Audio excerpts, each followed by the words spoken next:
Hello, everyone. Hello, everyone. Welcome to the more than 150 of you who registered for this expert dialogue on unlocking the potential of mini-grids, hosted by Husk Power. I'm William Brent, the Chief Marketing Officer at Husk and moderator of today's presentation and discussion.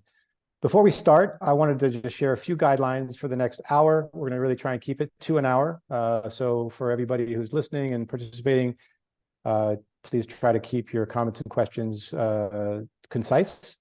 As a starting point, it'd be great if you could type your name, affiliation, and location into the chat so we can see where everyone's joining from today. During the presentation, we'll use the Q&A function.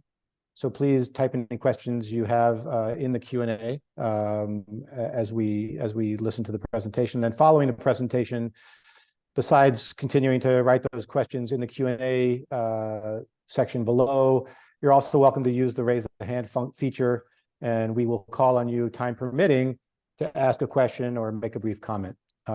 Today's event, as you can see already, is being recorded, and we'll share the recording afterwards. So moving on to the fun stuff, the hour we're going to be spending will be used in the following way. First, we're going to have a deep dive into the newly published mini-grid industry roadmap presented by lead author Brad Mattson.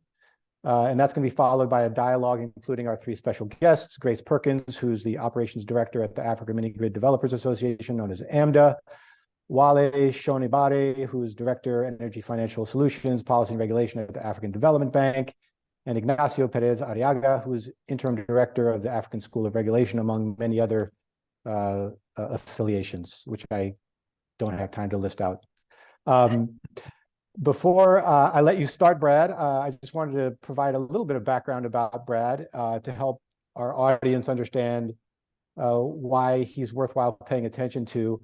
Besides being a board chairman and chief strategy officer at Husk, as well as a board member of AMDA, he's also taken two companies public and been a clean tech venture investor and startup entrepreneur, and has been a longtime mentor to many social entrepreneurs.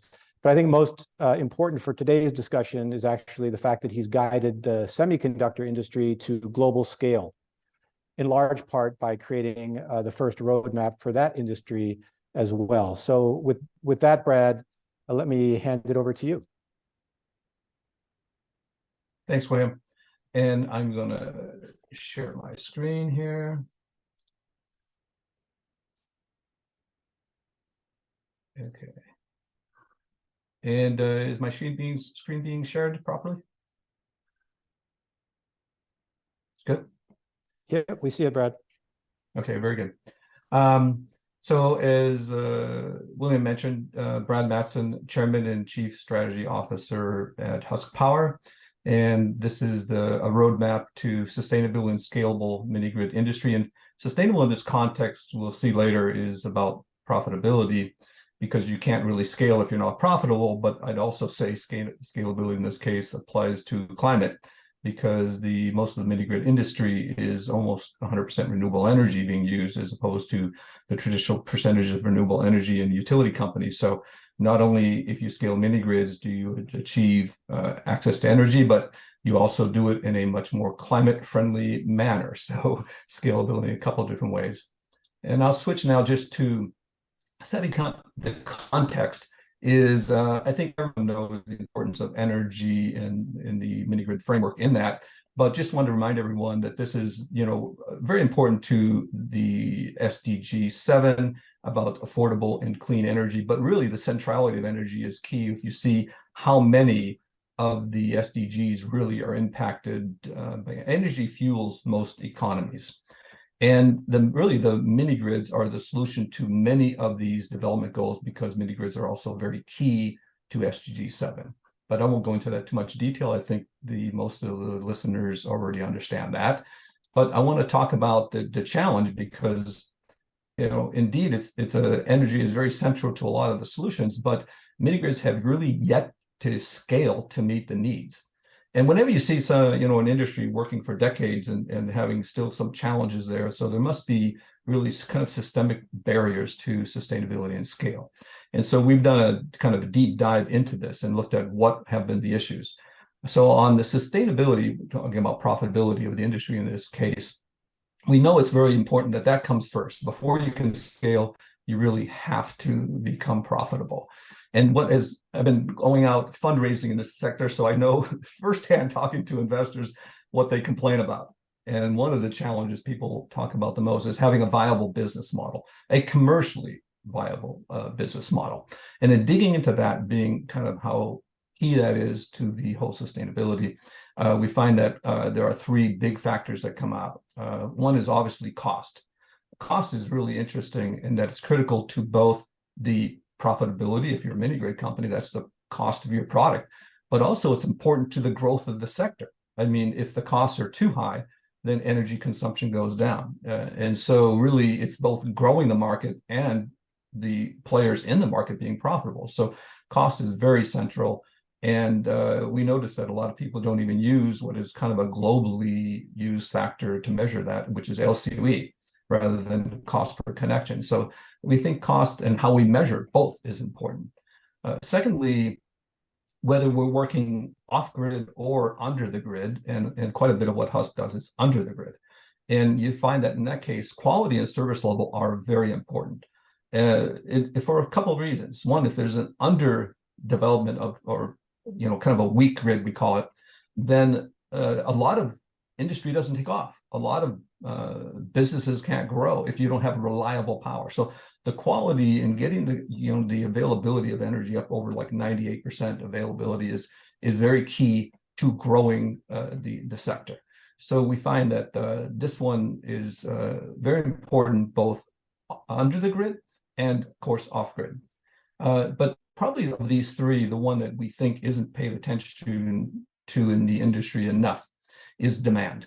Unlike traditional utilities, where there isn't really necessarily a strong customer-facing focus, and there's very, very few interventions in that. There's already established demand in developed countries. In a lot of places where mini grids go,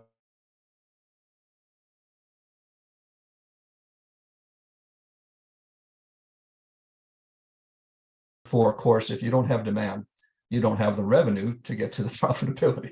So we think all three of those are very key. And then if you look at this, if you achieve the sustainability, of course, then we have to look at scale. And there's several issues of scale. Scale is also related somewhat to the viability of the business model. Of course, if you get some kind of, we call unit economics, where you have a site level profitability at a mini grid, so you have some contribution margin coming in. Typically, the overhead in any company, you're doing business, energy is a highly regulated industry. So typically companies all have some overhead. So you need enough scale to cover your administrative costs, to cover your overhead costs. But beyond that, the scale to meet the needs, we look at the United Nations, the goal, SDG 7 goal of universal energy access by 2030. And if you just look at the number of mini grids necessary versus the rate we're deploying them now, it would take 180 years to meet the goal that is literally only 7 years away. So that speaks to a major rate of deployment, not just scale to achieve profitability, but when we look at scale, there's a whole nother challenge when we take what we estimate we need 10 times more companies than we have now, achieving 10 times the scale. So we see scale is a huge issue. So these are the diagnosis we've done to identify these barriers. And then here's the proposed roadmap. Now, you can see the font's a little small, and the purpose of this meeting isn't to get into these numbers, but the idea was to define these categories. So you see a viable business model, cost, quality, demand, and scale. And beyond that, though, what I've seen in my past experience is if we could put numbers, if we could get universally accepted metrics to measure these things and get agreement on what the targets are, we see progress just accelerate. It's like, I don't know if you know the adage, if you put a chart, we want something to happen, put a chart up the wall that everyone can see, and magically it starts to move in the direction you want it to go. So we took the shot at picking the correct numbers like CapEx, OpEx, uptime, ARPU, which is average revenue per user, the load factor or capacity utilization factor of a power plant. We picked the metric we think are the right metrics for demand and quality and cost and et cetera. And then we've looked at kind of roadmap that I think the trailblazer of this really has been the World Bank that put in a mini grid roadmap. We looked at their numbers, but we kind of build on it, added in some metrics that they weren't measuring the same way or measuring at all, and then put more aggressive targets. We really believe we have to push this more strong way. So you can see here the World Bank or industry standards in the first three columns, and then we have kind of a proposed roadmap. And then typically what you'll see on the roadmap is we're moving like 2030 objectives from the World Bank to 2025 in some cases. So, and then we're putting more aggressive numbers on LC than they have. So we're really saying to accelerate this, we need to push a little bit harder. Now, with this roadmap, again, I think it'll be the topic of the coming ALE event in Nairobi in a week or two, to go into details on these roadmaps. And I'm hoping that this gets picked up and we can address it in other conferences. But I think I don't want to really address the details here. We don't have the time, but I want to look at kind of the impact. And when putting this roadmap together, we realized we're addressing this market here, kind of the commercially viable market. But there's different markets, and we think they require different solutions. And I think what we've kind of laid out here is a roadmap that says, in almost every country I'm familiar with, there are already markets that we believe are commercially viable. It may not be the majority of them, and it may be for not the most remote locations that are hardest to reach, but we really believe from the studies we've done, if you really look at finding the right kind of loads that allow you to get to a decent capacity utilization factor or load factor, you can really develop these commercial markets now. But we've created a context on how to look at the industry in terms of two other markets, which would be bridge markets, which can't yet be commercially viable. But if we had some kind of assistance, if there was some assistance in terms of, for example, an RBF, then you could get to those to commercially viability within a short period of time, 3 to 5 years. And then we believe there's a whole group of markets we call the hardest to reach communities. And in these communities, we believe there might be a longer term where we really do need concessionary capital, and maybe it's a different form of longer term capital, as those communities haven't really reached the economic level where you can have the affordability yet to pay for what the energy costs to bring in. So by creating this framework, we believe maybe we can make the market more addressable sooner, because our belief is that if companies were working along this roadmap, you could address the commercially viable markets today without additional funding. And we'll get to Wale in a second about funding, but with just, I think, equity funding, we could launch a lot of mini-grid businesses today. So that's kind of I'll sum up. The mini-grids are key to modern affordable energy, which we believe are key to prosperity along many of the SDG goals. We think it's been reported by many groups that mini-grids are in fact a key part of universal electrification, yet we have a very small number compared to the mini-grids that we think we need.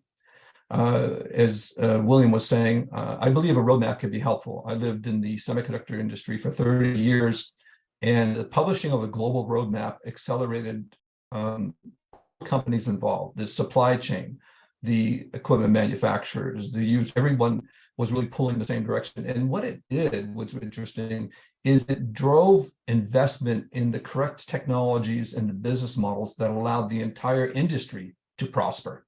So it really had the impact of not only giving individual companies direction, but the investors looked at these metrics. How are you doing these metrics? And it drove new investment into new companies to support various aspects of the technologies needed. So the roadmap was very, very helpful. And finally, my final note is we do recognize that an ecosystem solution absolutely is required. This is really addressing becoming commercially viable, but to reach the toughest markets, it's going to take the developers, regulators, and all investors all working together to really reach every market that we need to for universal electrification. But I think what we're trying to say here is with this roadmap, we can get started now on the commercial part of this. Now, one final note is the roadmap doesn't cover everything. So it doesn't cover what the developers cannot control. And in that, there are 3 big groups. There's regulators. Okay, we have Ignacio here. We can speak to that. There's also the governments, which really could facilitate or defacilitate mini-grid development through a variety of things, obviously including taxes, local content laws, and many other things that are key. But obviously, the investor community is huge because, this is a capital intensive industry, and we need both investors, donors, and we need various forms of investment in terms of debt and capital available at the right time, at the right amount, and at the right cost. And those are all significant challenges. So with that, I can close and turn it back to the moderator. Thanks, Brad. I want to go back, if you don't mind, just before you get into the group conversation. Can you go back to the main roadmap slide for 1 second, just so we can see that? Because it is, yeah, just the slide 4. It's one slide, but it's actually, there's a lot of thinking that went into that slide, right? And I think it's worth lingering on it a little bit longer before we get into the conversation. I mean, I guess from my perspective, I worked with you on the roadmap, so I'm familiar with it. At the end of the day, my big question for you is, are any of these things achievable, right? And what gives you any confidence that they are achievable? We have other developers in the audience from different parts of the world: Africa, Asia, South America. I saw somebody from Argentina as well. These are people who are struggling with some of the same questions that we are at Husk, that informed the roadmap. But I mean, what gives you any sense that we can actually achieve this? I mean, there's part of it's aligning different actors, but also just as a developer, if you just were to look at it from a developer's perspective, without considering government, regulatory, all that stuff, can we do this? That's a really good question. And in terms of, once you get past, have we picked the right metrics? Then in that metric, are we picking that? Are we crazy? We're picking a number that's too aggressive. So I carefully kind of constructing this, and it's open to critique and input. Of course, I think this is the kind of dialogue we want to have: is what are the right numbers and what are the right metrics? But in terms of the right numbers, I believe these are absolutely doable. And as an example, I think if we look at the proposed 2025 numbers, I think Husk Power is actually doing all of those numbers. Yes, we're doing all of those numbers now. So everything in the proposed 2025 column, Husk Power is doing today. And it might be, Husk Power is working in some of these, we're very careful working in some of the communities that we think have already some requirement for energy. We don't have to work so hard at generating demand. For example, the first village we went into in Nigeria, we obsoleted 200 diesel generators the day we went live. So obviously they had some energy. They were buying diesel generators, and but we were able to, kind of climate addition there. Kind of benefit is to eliminate all these diesel generators because we have 100% renewable energy when we put the mini grid in. So I think that absolutely these are doable. And the question is, if you try to do it for every single, the hardest to reach ones, even if, like, for example, the community did not have any diesel generators, they were poor enough that they really were lacking, then I think it might be a little bit harder. And that's why I say there's some time to do this for universally, but can any company do it? Yes, they can do it. Yeah. So sorry, if any of the panelists want to come in, just let me know. But I wanted to, just pick up on that a little bit. So Megan Rowling from Thomson Reuters also had a question about, the ability to try and do this in a fast enough fashion, given the policy and finance challenges. And Brad, you had mentioned in your last slide that you wanted to, sort of differentiate between what the roadmap actually covers and what it doesn't cover, right? It does not cover regulatory, government, and financial things that are out of the industry's control. So maybe that's an opportunity then to bring in Grace as the representative of the industry to talk about, how do we get beyond just a developer-focused roadmap like the one that we're talking about that Brad just took us through, and get to a more sector-wide roadmap that we can get regulatory bodies on board, government bodies on board, investors on board. What's AMDA's view on that, and what are you planning to do to take it from developer-focused to sector-focused as a next step? Yeah, sure. Thanks, William. And thanks so much, Brad, for your leadership on our board and for putting this roadmap together. I like what you said about having a roadmap accelerating an industry, because I think that it's really clear that having, Husk draft their own, it was such a great thing to put out into the world and then have the rest of us in the sector react to and say, does this metric make sense for me? What would I add to this? So just like you guys said, it's a really good push for the sector. So for those who don't know, the African Minigrid Developers Association, we're the industry association of private sector mini-grid developers across Africa. We have about 42 members in 19 countries across the continent. And I think our biggest role is to do what you just mentioned, William, is to build consensus among all stakeholders about the targets, about the roles and responsibilities of different actors, and how we're going to reach those targets. And so AMDA is currently writing a mini-grid sector roadmap that's going to come from, hopefully many voices within the sector. So we're undertaking a consultation process at the moment, hopefully add lots of names to the already impressive list of names that was in the acknowledgement section of Husk's roadmap. And I think to the question that you asked specifically, I think one of the main differences between Husk's roadmap and what AMDA is going to put out is some really concrete recommendations for those different actors that we just mentioned, governments, financiers, investors, regulators. And so I think just to give you guys a sense of what we're looking at during our AMDA roadmap for governments, I think it's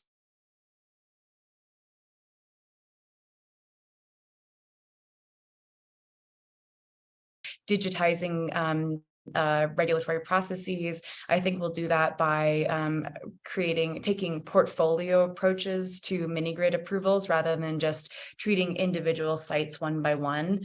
I think on the specifically concessional financier side, I think we're going to be pushing for measuring the cost of accessing concessional financing, just to ensure that it's not increasing the dollar per watt or dollar per kilowatt hour of mini grids, as well as moving away from individual pilot projects and pushing more for larger portfolio projects.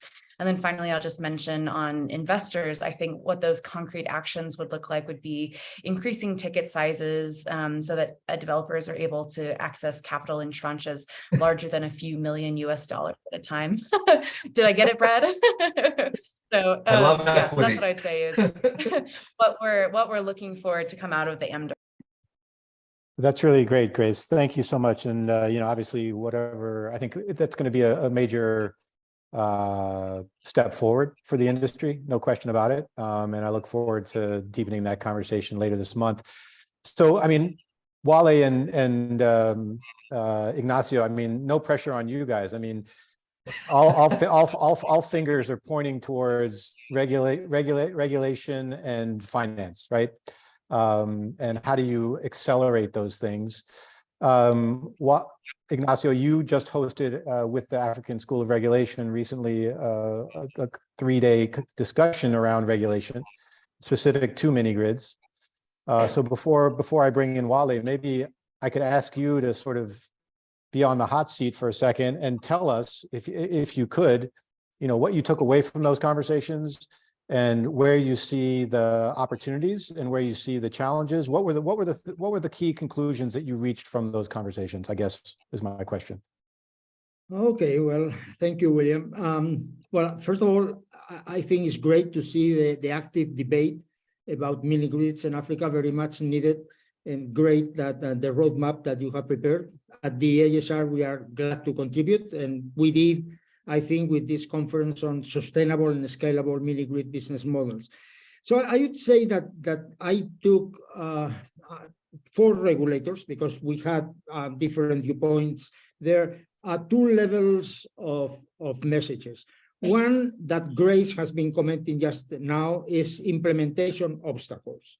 So this is something, the practice of the developers. They find obstacles in the complex regulatory processes, in the regulatory uncertainty, the need to have integral plans so that mini grids know where they should be sited, but leaving room for innovation, the difficulties for regulators to determine an efficient cost of service, regulatory innovation, for instance, being open to sub-franchises, mini grids under the grid, etc.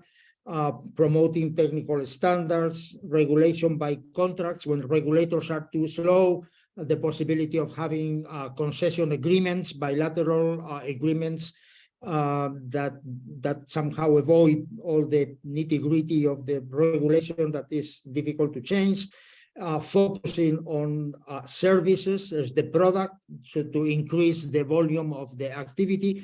So this is one side. The other one is more strategic, and I am more interested in that, I think, from the I mean, both are important, and certainly things will not happen if we don't remove these, let's say, minor obstacles. But the other one, I think, is more philosophical, is the need for subsidies and how to finance them. Brad has been talking about these three categories: commercially viable, bridge markets, and concessionary ones. I fear that the concessionary ones are very large.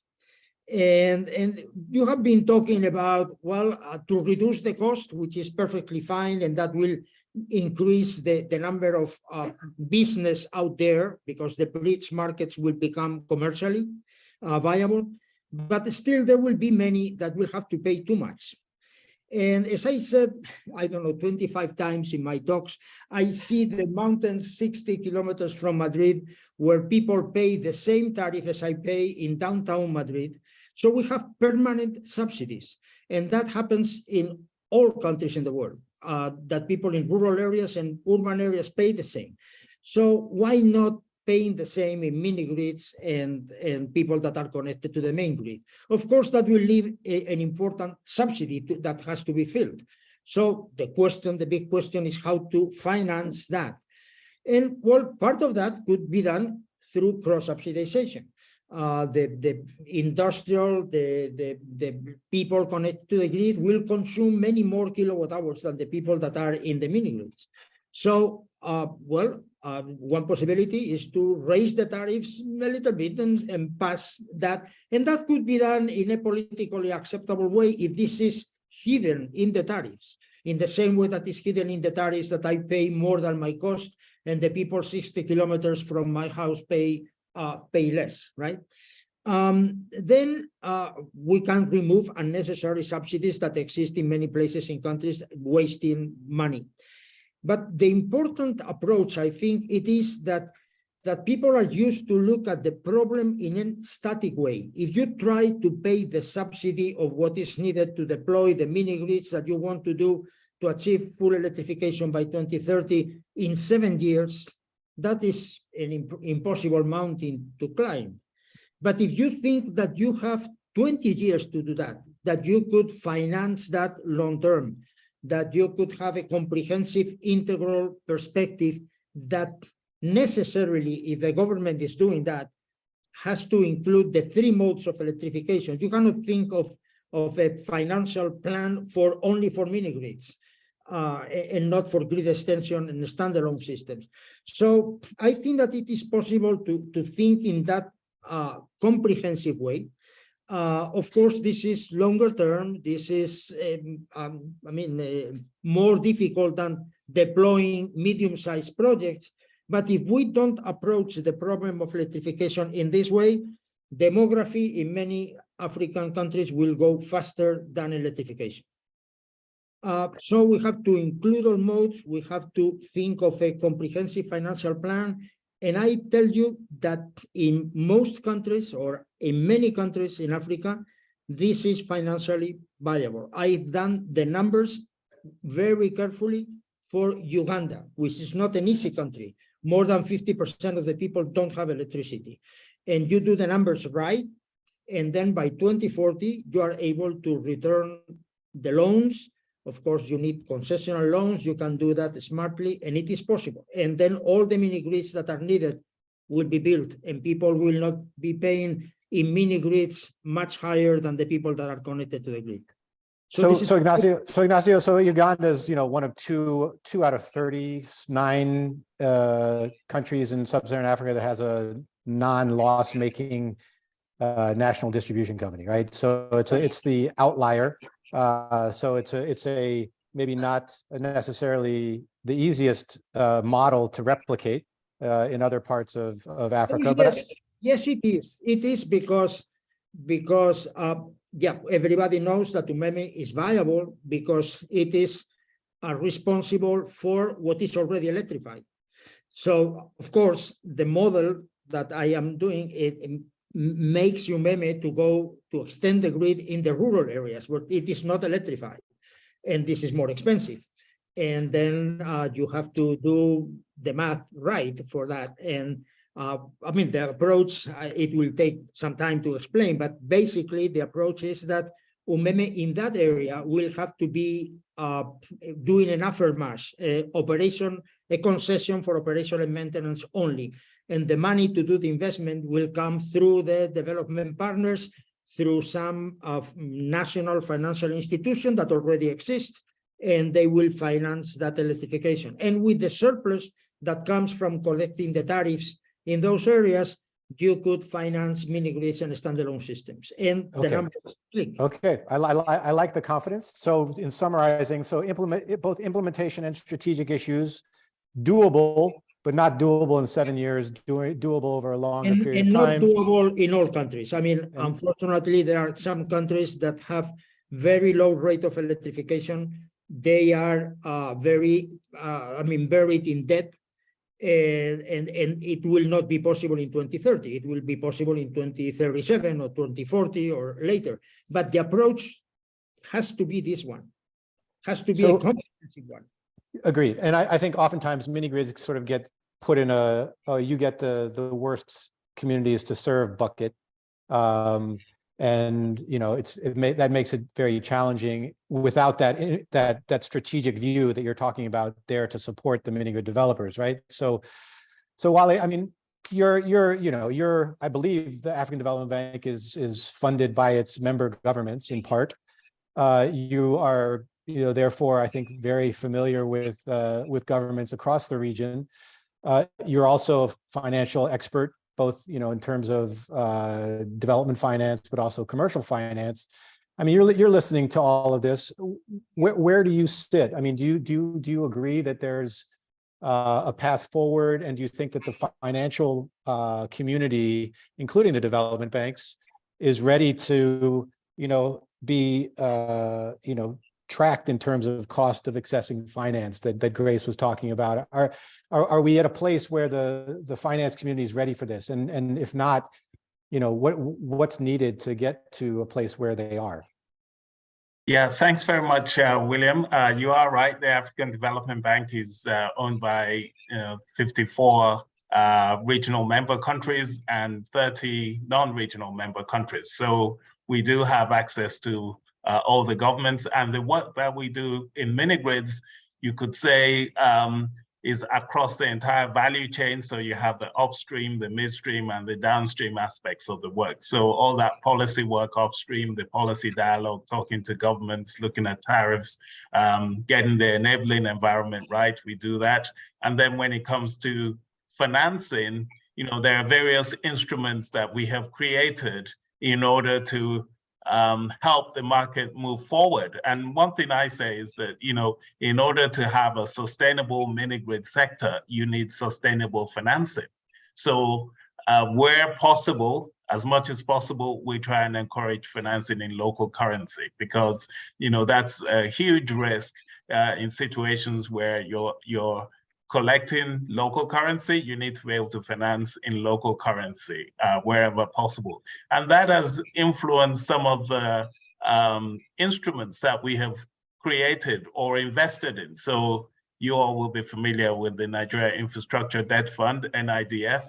For the very first time, you have an instrument that is denominated in Naira. It's the first local currency infrastructure fund that is listed on a local exchange, and it actually allows long-term investors such as pension funds to be able to invest in infrastructure. So for the first time, you're able to access Naira over 15 years, whereas the local banks can only lend to about 7 years. And then we've also created instruments that provide partial guarantees to local banks. And again, this is to encourage them to to take on maybe risks that they may not be familiar with mini-grids. So the World Bank was instrumental in creating the Africa Guarantee Fund, AGF, and what they do is to guarantee the portfolios of local banks investing in SMEs, but they also have agenda and a green window. Again, the sector will not be sustainable until you bring in local entrepreneurs and local banks. If we don't do that, we're just going to create series of pilot projects that will be supported by DFIs, but will not be sustainable in the long run. The local economy has to own these things, and that means you have to find equity locally, you have to find debt locally. So in terms of the equity side, we've also been involved in creating, funds that will provide equity to these projects. Many of you will be familiar with the ARM Harith fund in Nigeria, where we're an investor. We created the Facility for Energy Inclusion, which is a debt fund that also invests in mini-grids. And then we go to country programs, such as the Nigeria Electrification Program, and also DRC mini-grids. I mean, in those programs, you're providing solutions to cities of 200,000 people. I mean, that in itself is like creating a vertically integrated utility, because these people are off-grid. And on that one, on the upstream side, in terms of preparing the projects and also looking at products such as minimum revenue guarantees for a number of years until you get the mini-grids to a place where they're sustainable. And then you're bringing in auction processes that allow you to bring these projects to market in an orderly manner. And then, subsidies such as performance-based payments, viability gap funding, productive use, support for productive use equipment. So we have to see all of these things in a very holistic manner. And we create instruments that allow us to support. And also on DRC, we've been able to mobilize financing from the Green Climate Funds. That's where the blended finance comes in.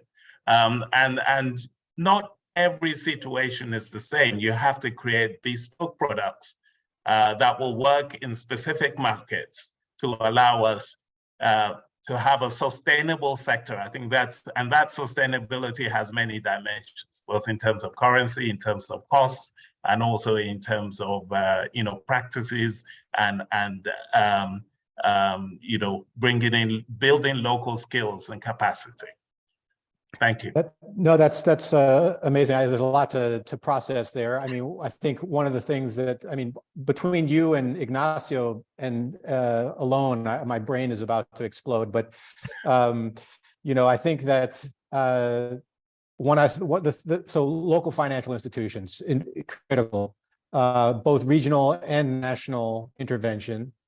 Across a multiple range of tools and mechanisms, right? All of those things are required in order to be successful. But let me ask you, Wale, 2030, is that what we're talking about? Can we mobilize what we need to mobilize, the various tools that are needed across multiple countries by 2030? What's your view about, what are the things that are preventing that from happening? You talked about, and this is really a question for everybody. It's like, everybody's talking about a holistic view around these topics, right?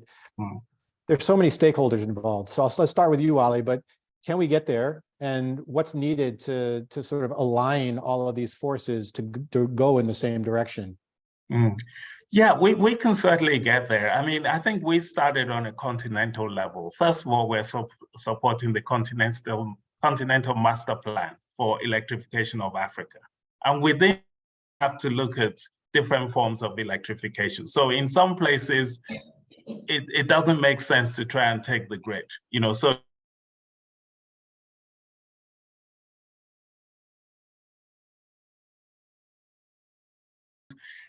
I think we have to encourage all the players to take a holistic view. So you'll be aware of the experiment with Connexa in Nigeria, where, there are there's kind of franchising arrangements with the local distribution companies. If we see electricity as a service, you're looking at it from a different point of view. What does this customer need? And you provide what that customer needs, whether it's a solar home system or a mini grid or grid scale electrification. So it's not a one size fits all. So if we have the political will to think holistically, and then we put the right incentives in place, rather than mini experiments going on all over different countries across the continent, like Africa was some kind of laboratory for these experiments, then I think we'll move much faster because there will be policy alignment and we put the incentives in place to allow it to happen.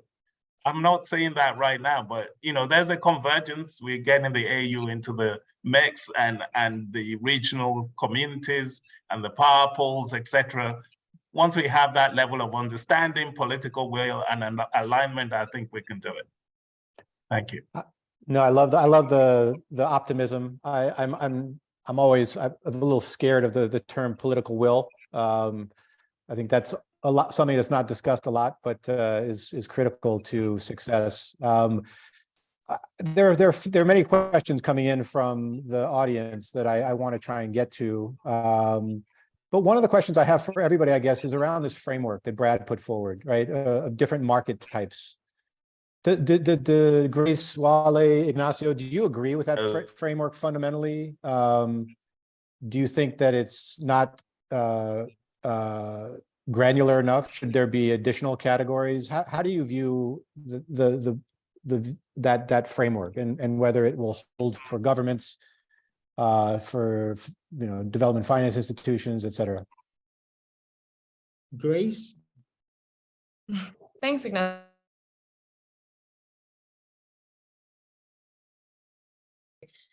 I think my understanding of the history of the mini grid sector is we didn't talk about subsidies for a really long time, and then we brought it back into the conversation, which I think was really important, especially to Ignacio's point that, as mentioned, energy sectors across the world have been subsidized. Rural electrification in both America and Europe were done through 35-year loans at 2% interest, and so it's always been a question of, or it's never been a question of, do we need subsidies? I think I like the framework of these three markets because they enable us to think about, what's needed. I think maybe from the AMDA point of view, I'm not sure that I would question whether there's any market that doesn't require any level of subsidy, and maybe that's not, indirect, like direct CapEx or OpEx subsidies, but also the frameworks in which the business environments, tax breaks, or I think we even see some countries have reduced levies on solar equipment. So there's always something that the government can do to make it easier for the environment that we operate in.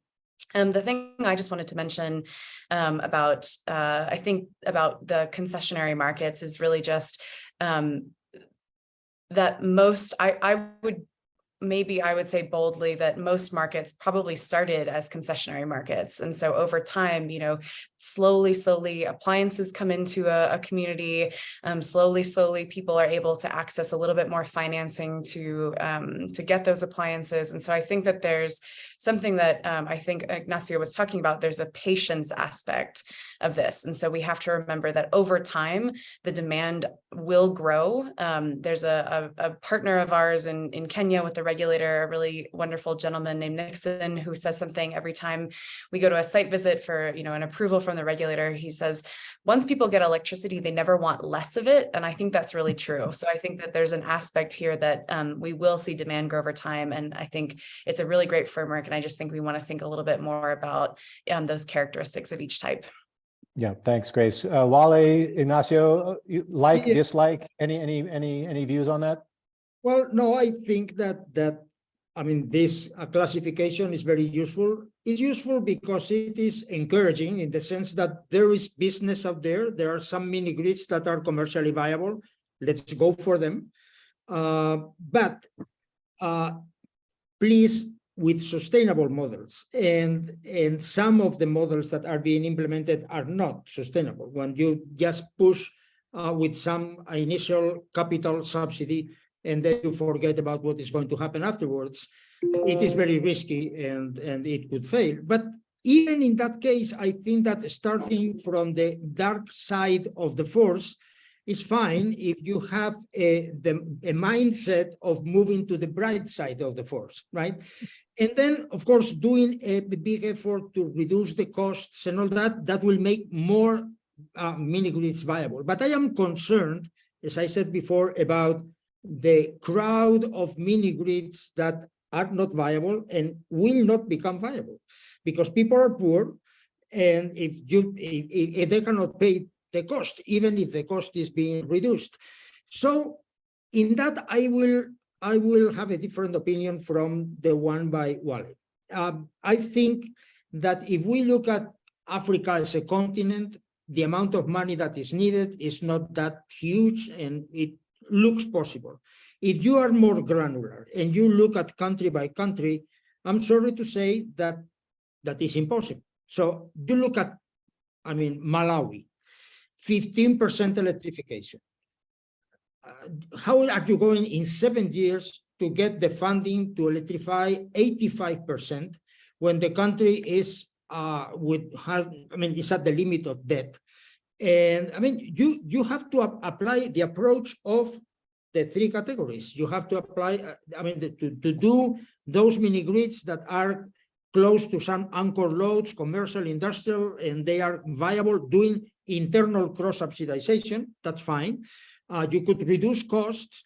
And then I think that in a place like Mali and any other place, what you have to do is to have a plan that is integral, because, I mean, the problem is that what you need is private capital, because the huge amount of money that we are talking about, in your report, you talk about $125 billion. This is not public funding. This is private one. And for a private one, you need to present to the private investors a viable model. Otherwise, they are not going to bring that amount of money. The only thing that you are going to get is donors and concessional funding. So there is no other solution than having a plan that looks from now to viability. Viability, in my case, in the case of Uganda, that analysis is to 2040, achieving full electrification in 2030, but returning this concessional debt and commercial debt by 2040. And then in Malawi, you will be able maybe to have full electrification in 2038 and return the debt by 2045. But you have to do, the approach has to be a sound one.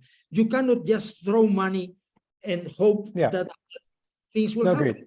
Agreed. I'm sure Wale agrees with that too. But I just to stick on the framework, Wale. I mean, so I think there have been questions around the framework. What are examples? And I think what I always tell people is that those three frameworks exist in every country, right? It's not one country is one framework, one country is another segment. You know, these market types exist in every country, and probably more market types. You could further categorize them. But Wale, I mean, from my experience, I think from the experience of a lot of others, we see governments looking at the market as a monolith, right?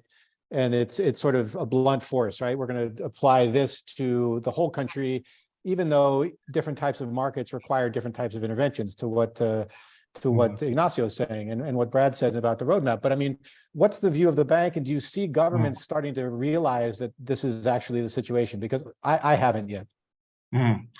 Yeah, I mean, data is extremely important. And that's one of the things that, we're trying to do, making the data available, the statistics available to governments, because those three models that Brad presented are very useful, and through data, you can categorize these models. You can identify areas where there's, significant load, mini-grids can operate without subsidies, and those poorer areas that will require subsidies. So for instance, many people don't know that Nigeria is the largest off-grid market in the world, but the issue is it's not renewable off-grid, it's diesel-powered off-grid, but it's still the largest off-grid market in the world. So if you're able to replace all of those diesel generators with renewables, there's a ready market, and if you can provide it cheaper, in many places you can run without subsidies, but you have to know where those places are.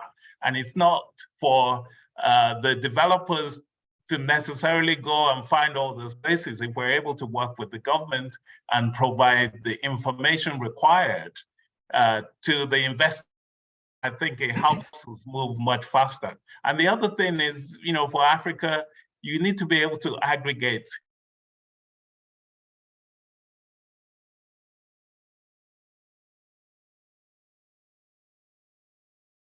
create a market, you can place large orders and take advantage of economies of scale. That's some of the optimization that you can do if you have a countrywide, well-organized process in order to get these, some of these schemes to be viable. But not all of them will be, and I do accept that. Yeah, thanks, Wale. Brad, I see your hands up. Please go ahead. Yeah, one of the things I wanted to bring up in this is that I agree with all the comments that Ignacio and Wale have mentioned. Oh, come on, you have to disagree with one. You can't agree with all of them, right? No, I haven't found one I disagree with. I want to add to the conversation because actually there's a box missing. There's a group that's not represented here because I think it doesn't, it really exists in the sector. And this is this demand side. What we have found is when we go into communities, is that what we consider viable or not viable based on the data. So we can get all this data, exactly as Wale's saying, and it would show you, okay, this is not a viable community. We go in there and we do certain interventions, we find within 3 months it becomes viable because we've taken on the responsibility to do the demand generation ourselves. So we're not just investing in mini-grids, we're investing in clean water, we're investing in e-mobility, we're investing in agriculture, we're investing, so Husk Power, it's a hidden secret, but 25% of our revenue is from tariff, only 25%. And why is that? We've had to figure out how to monetize all these other businesses. So when we go into community, we don't go in primarily supplying electricity. We go in primarily creating industry, creating jobs. It's like bringing the Industrial Revolution to a village that they haven't seen electricity. They don't have these motors. They don't have a lot of these things. We've created ice cream businesses from nowhere. All of a sudden you have electricity. So guess what? No one's going to invest in ice cream business when you don't have reliable electricity, but once you have it, all of a sudden we have budding ice cream entrepreneurs in all our villages. So it really is the stimulation of a local energy economy that didn't exist before. And this is what I think is missing in a lot of the data, because there isn't even an industry sector that's called demand generation. And utilities, they just like supply it, you guys take it, right? They're not very customer facing, customer friendly. So they're not working on this demand generation thing. And it's hidden a little bit in Husk, so it isn't seen, but there should be another box in this thing showing demand people and how we're working. In fact, the former CEO of AMDA went off to start what? A demand generation company. So essentially someone, CEO AMDA, said, this is a missing hole. One of the things we haven't gotten into is of these many boxes, is the demand one. And the demand one is crucial because some of these communities we're talking about now, Ignacio brings up one that's really tough, right? If you can't even create any economy in the villages yet because the poverty levels are such, I agree, they're hard. But I think there's many more businesses that are in what I call, the bridge communities, because you can unlock that demand. It just takes an intervention. And often, what that intervention is? Capital. Because they don't have the money for an electric mill. They don't have money for this. They don't have the money for that. And when we go in, we actually need more capital than some companies because we're not just building generation equipment. We're building job creating equipment where we're funding, we go into a carpentry shop, everyone's using hand saws. You bring them a planer and a mill and they have 5 times the amount of furniture going out of their shop within a year, a 5x increase in revenue. In a year. That creates jobs in the community. So it's a great economic stimulation. So it really is, we've decided that's our job, is demand, and a lot of mini-grid developers haven't done that. But I think if we really focused on this demand aspect, we'd see a lot of the communities that Ignacio was talking about could move, hopefully, some concessionary will move to bridge, and some bridge, if we did the data today, would move to commercially viable if we had that demand intervention. And it was, we took years to figure out how to do it within 3 to 6 months. It's not easy. So sometimes the patience comes. But if you work at it after a while, you find you can do these interventions pretty quickly. And therefore, we could change some of these places to make them more viable or more bridge economics. So I do agree with everyone, but I think there could be more in the viable cluster if we have business models that are a little bit more aggressive on the demand side. Yes. So thanks, Brad. We're running out of time. So I want to just flag for everybody on this call that this gap in data is really critical. And all of the entities here should be looking to find funding to fill that gap. How do we help regulators? How do we help governments clearly identify at the country level, at a bespoke level, to use your word, Wale, that's meaningful to them, right?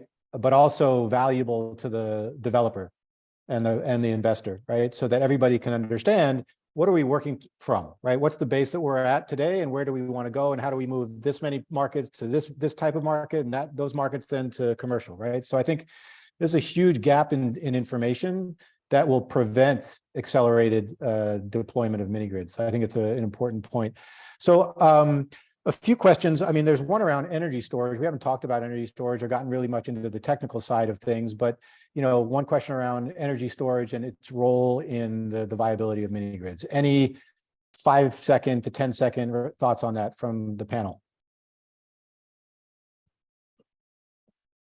I could jump in real quickly. It's super important. The cost of solar panels and many of the electronic components has gone down a cost curve that's very well noted. Battery technology still is, but one of the secret challenges in mini grid development is that you're still using diesel generators as a backup, and we want to reduce that quite a bit. But the battery cost is just the most. When you do an LCOE, you have your LCOE of the solar portion. We have biomass gasification, so we have an LCOE of that, and then your diesel backup generator. But the battery is more expensive than any of them, even more expensive than diesel. So I think we need the battery cost to come down to get rid of more diesel. I probably took more than 30 seconds. Okay. And Ignacio, we did some analysis with my group at MIT for all Nigeria on some of these markets and embedded generation and all that. And yeah, it's true that with the current numbers, diesel is cheaper. Yeah, okay. So there's also a question around the security of the investment and insurance to make sure that you're not losing your investment if something goes wrong in what can often be volatile environments. I know there's MIGA under the World Bank. Are there other things that you guys know of or think need to be created in order to deal with security issues and securitizing those investments? Well, if I jump in here, Sure.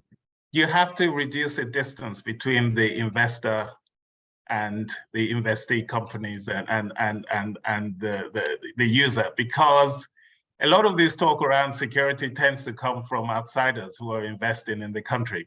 The local banks who invest know their customers, and that's the first rule of banking. You have to be close to your customer, and so the perception of risk is different. So that's it. You've got to bring the financier closer to the financing opportunity, and it changes your perception of risk and your risk rating. Because if you know a guy, you can go to his house to collect your money. You're not sitting in New York wondering where the guy lives. Yeah, no, it's a great point, Wale. And I just want to reinforce that point about local financial institutions and their critical role in all of this. And I think the African Development Bank has a critical role to play there in getting them even more involved. So Ignacio, I know you have a hard stop. I also want to keep the time. I apologize to all the audience who asked additional questions that we didn't have time to get to. We're happy to do another one of these conversations, but I want to give you, Ignacio, starting with you, a chance to give any last thoughts that you might have, and then go from you to Grace and Wale, and then finish up with Brad. Okay. Very briefly, I think that sustainability is key. We have to start with start from the dark side if needed, but having always in mind that the models have to be sustainable through any means. But if they need subsidies forever in some form. But if not, great, and they could sail through, but they have to be sustainable. Thank you. Grace? Thanks, Ignacio. And I would just add on to that scale. So I think first you put in sustainable business models, and then in order for the sector to be viable, scaling up so that, like Brad talked about, that margin goes toward mini grid sector profitability. And I think AMDA is just really excited for our roadmap as well, which will cover kind of the 3 critical success factors that Husks did not. So including subsidies, appropriate regulatory environments, and capital availability. So we'll talk about that more at the World Bank event at the end of the month. Thanks. Thanks, Grace. Wale? Yeah, from me, you know, I've said it many times, we have to get local institutions involved. It's localization. These have to be local businesses, and they will be sustainable. Thank you. Thanks, Wale. Brad? Yeah, my pitch in the end is that I think, actually, believe it or not, I think the business models are there. I think the people that want to finance it are there. I think there are people like Ignacio pushing the correct regulatory frameworks are there. I think the difficulty is pulling all the forces in the same direction. So I'm a big fan of more of these sessions, and I think we're going to continue some of them at the ALE event the World Bank is putting on in Kenya in a couple of weeks, that we just keep these discussions going. And if we can get everyone to agree with what Ignacio and Grace and Wale are saying, then I think we're well on our way to solving the problem. But it's not easy to get all the local groups, all the local entities, and all the players in the ecosystem to even pull in the same direction. And so I think that I'll put in a pitch for, let's try to find a way to continue the dialogues so we're all following kind of the best practices that have been discussed here. Great. Solidarity. Okay. I see it. I see a picture of solidarity here in front of me. I look forward to continuing the conversations. Thank you, Ignacio. Thank you, Grace. Thank you, Wale. And thank you, Brad. Thanks to all the people who attended. And please look out for a follow-up email with a recording. And feel free to contact myself or Brad if you have any other questions, and we're happy to follow up with you. All right. Thanks, everyone. Thanks, everyone. Thanks, Thank William. you. Thank you. Yep. Nice session. Well done, William.